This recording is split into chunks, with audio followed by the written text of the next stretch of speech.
Welcome to SVG-TV News for Wednesday, November 21st, 2018. I am Rochelle Baptiste with the details.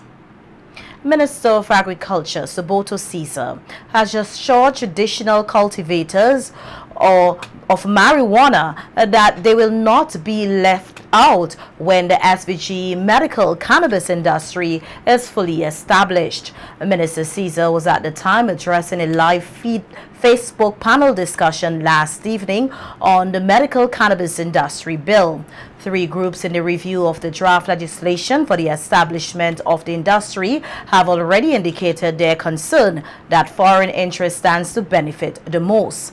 Minister Caesar said that will not be the case and noted that once procedures are followed, traditional farmers will receive funding and will not have to pay an application or license fee.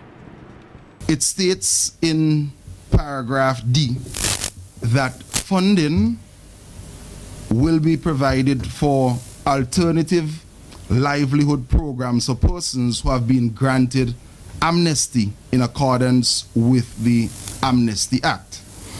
So there is a special carve-out for traditional cultivators, and monies will be allocated to assist persons who are traditional cultivators. The Agriculture Minister, however, is encouraging the traditional cultivators or farmers to enter into joint ventures with investors, which he said will make it easier for them to meet the required international standards. There will be persons who will need assistance from the system, from the state, but we have to be clear that there are many proactive traditional cultivators who have already gone and have been able to canvass excellent support from potential investors, and some traditional cultivators have already obtained assistance from persons locally, regionally, and internationally. And throughout the bill, there are several clauses. For example, the standard of production has to be even across the board, because our quest is to produce a plant that will be used for medicinal purposes. So Minister Caesar also noted that recently an experiment was carried out in establishing at least one of the 2 main varieties of the cannabis plant used as medicine at the tissue culture lab, and this was a success.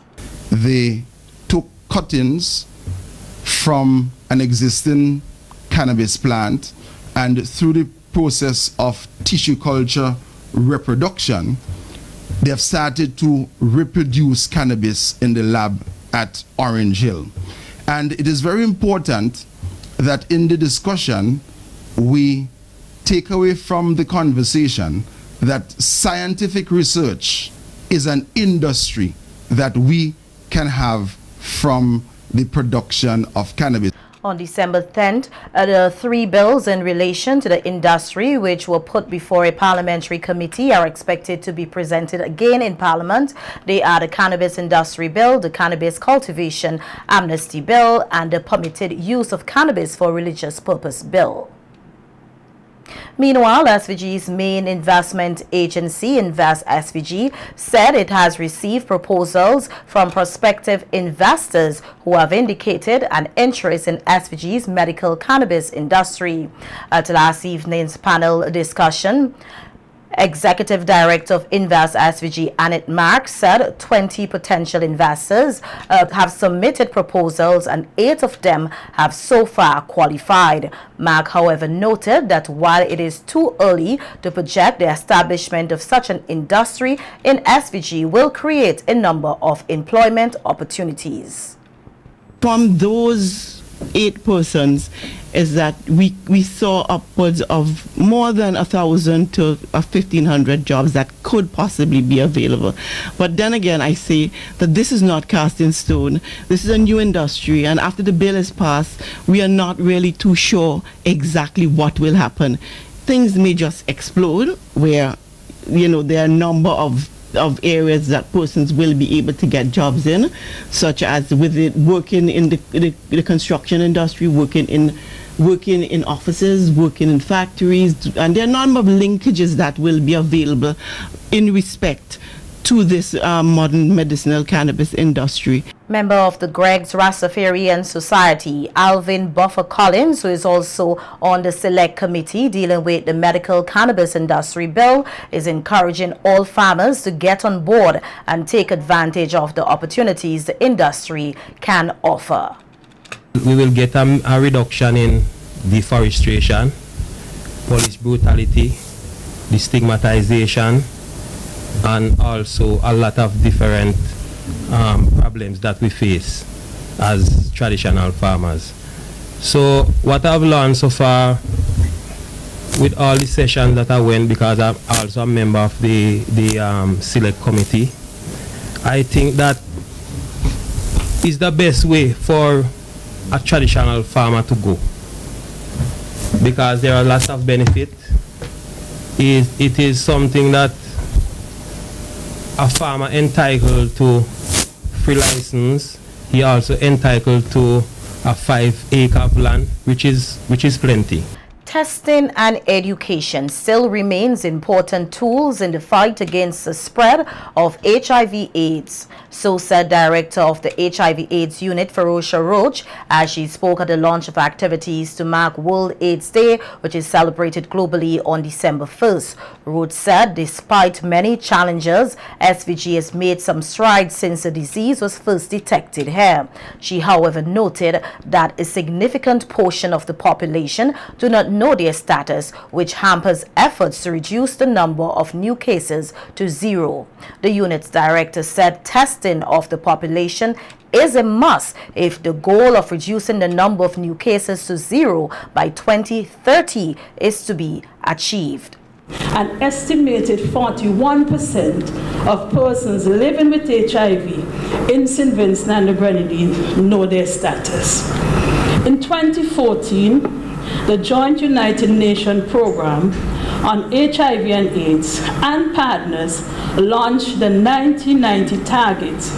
The aim was to diagnose of all HIV persons positive, provide antiretroviral therapy for 90% of those diagnosed, and achieve viral suppression for 90% of those treated by 2020. This is all in an effort to end AIDS as a public health threat by 2030. HIV testing, therefore, is the gateway to treatment and care and achieving the 1990 global targets and ending AIDS by 2030. Rhodes said there are also structural and other barriers preventing persons from coming forward and get tested. She identified the attitude of some healthcare workers as being part of the structural barrier. And discrimination. Sad to say, attitudes of healthcare workers and the testers, confidentiality and misinformation about HIV positive being a death sentence. We at the HIV/AIDS unit within the Ministry of Health are aware that we must address these barriers if we are to end AIDS by 2030, and we are committed to doing so. We have to address the individual barriers, that is, we must address the attitude and behavior of healthcare workers and lead testers.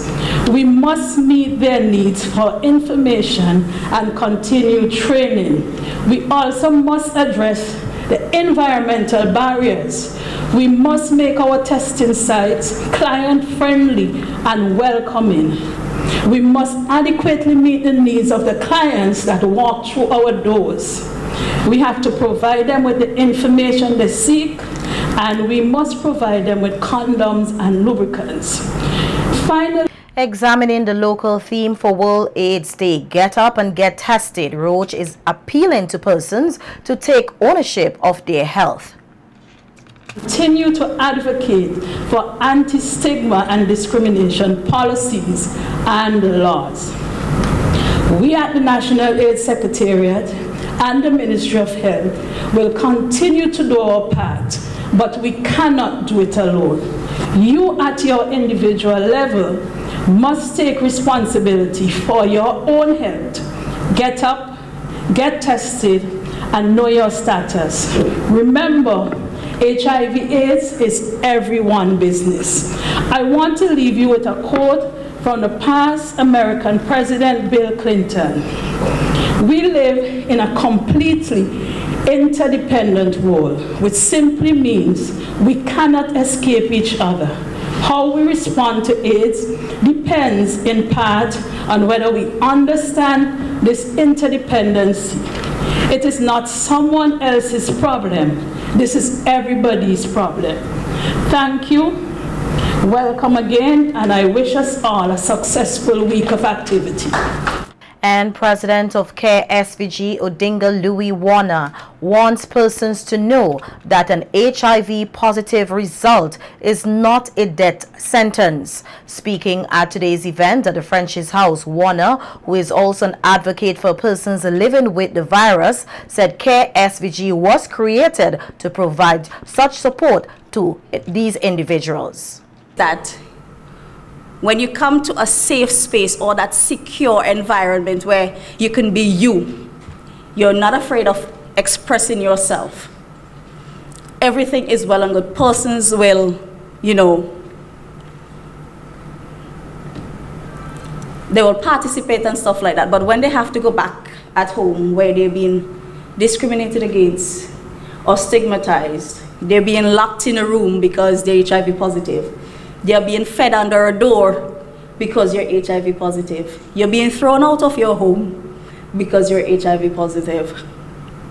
I wish that HIV, somewhere along the line, can be seen as just a chronic illness, just like diabetes or hypertension. Yes, it is sexually transmitted, but I wish that at some point in our life to see HIV to be seen as a chronic illness. Warner said self-stigmatization is also an issue facing persons with the virus and that CARE SVG stands ready to provide the necessary support. Are positive. It is not easy. I'm not going to tell you it's easy. It is not easy and it will never be easy. But for you to have closure and for you to have a life and for you to just enjoy everything that God has imagined or have already planned for you, you need to come to that point of reality that yes, this is it. This is a part of my life now. And I can lead a much better life. This is a second opportunity for us as people living with HIV and AIDS. Everybody needs support, whether you're negative or positive. We all need support. Psychosocial support, spiritual support, physical support. We all need support. So with CARE, come to us. We will welcome you with open arms and we will help heal your hurting hearts. So this is to the people who are living with HIV and AIDS. There are families out there. You're not alone. Michael Jackson said that you're not alone. Vincentian men are being encouraged to take up their roles and relieve the burden on women who are left to raise children on their own in some cases. This appeal came from mentor of the group Project Men 2020, Courtney Richards, in a recent interview with SVG-TV News. So we need to change some of these single parent things where the woman takes on everything and believes she can be mother and father, or even if she doesn't believe it, she's left to do it. And we need to say to the men, you need to be more assertive, you need to assert your roles, you need to get more involved in the lives of your children and help to relieve the women of all the work of shaping the identity and developing the child morally and spiritually. And the women need to allow the men, even though they may have personal issues with them, grievances, they need to allow them and encourage them to be a part of the children's lives, because the children are the victims of these things. Richards, who has worked with families in the Caribbean for several years now, noted that it is not the culture of Caribbean men to be affectionate in public, which is partially contributing to the decline in family unions. We're lacking a lot of tenderness in these regards. We don't walk on the street holding hands, most of us, like some other cultures, and displays of affection. We tend to shy away from those things. But things like those, if not carried to an extreme, holding hands and so on, and walking with your family and kids, it's very, very good to say to the younger ones that this is the way it should be. 887 students who sat the 2018 examinations for their Caribbean Secondary Education Certificate, CSEC, the Caribbean Advanced Examination CAPE, and associate degrees will be awarded a $500 gift from the government for their performance on Thursday. Of the recipients, 557 are for CSEC, 228 for CAPE, and 102 for associate degree programs. The Ministry of Education says that to qualify for the award, CSEC students must have gained 5 passes, grades 1 to 3, including mathematics and English A.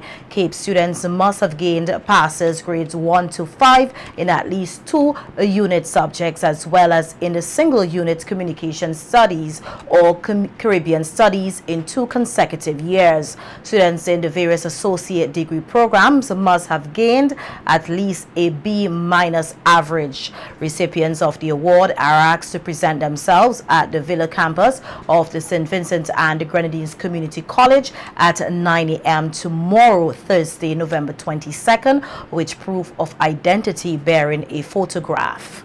Sergeant of the Crime Prevention Unit of the RSVG Police Force, Brian Archibald, said some of their crime-fighting strategies have been paying off with a notable reduction in petty crimes. Archibald identified an area in capital Kingston that had repeated robberies, which have seen a decrease in recent times.